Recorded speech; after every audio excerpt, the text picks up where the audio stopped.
Welcome to the Sports Psychology Network. I'm Dr. JoAnn Dahlkoetter with sports performance tips for you at drjoann.com.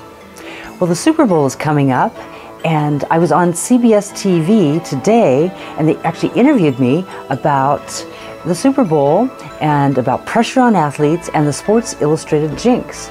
So what is the Sports Illustrated jinx? You're thinking, what the heck is that? Well, Colin Kaepernick, the 49ers quarterback, is on the cover of Sports Illustrated this week, and what often happens is when athletes are on the cover, they get this overamped expectation. There's so much pressure that builds up that they often tend to not do well afterwards. So they asked me about that, and that brings up the whole issue of pressure on athletes. And CBS actually asked me to do a custom MP3 audio for Colin Kaepernick to help him with the 49ers. So that was really exciting. So I want to talk to you about pressure. What's your experience as an athlete or as a coach? What happens, we see this a lot, patterns with athletes. What happens is when athletes do well and have a lot of success, they get more and more media attention. And then the expectations rise and pressures build up. And what happens? What do you think happens? Well, we get those self-doubts in our mind. You know, you're thinking, wow, I did it once, but can I do it again? Was that just a fluke? You know, you're thinking to yourself, wow, can I really perform when it counts in the big game in the Super Bowl?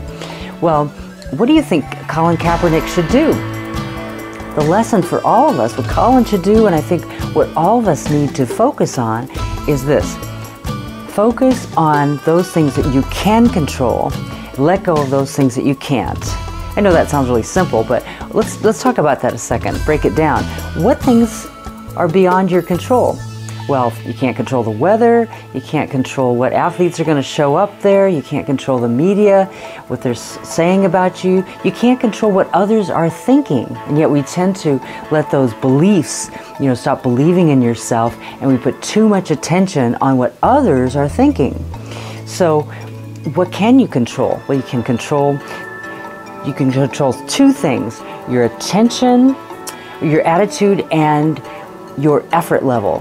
So your attitude, what can you control there? You can change your thinking. You can change what your emotional state is. You can change how well motivated you are. You can change what you focus on.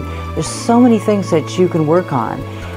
And you can also change your effort level. You can control what you're eating the night before, how much sleep you get, how much rest you get, how well you prepare for your race, for your event, right?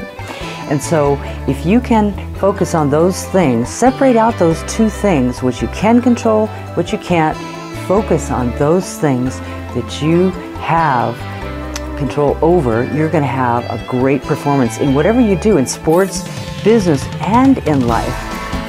And if you'd like to get more great sports psychology tips, I would love to connect with you at drjoann.com. You can go there, get free video tutorials.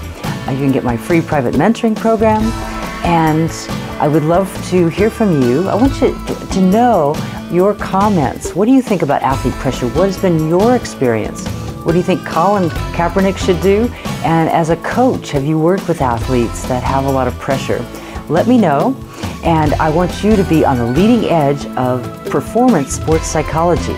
We'll see you on our next episode of Sports Psychology Network, where I give you what works at drjoann.com.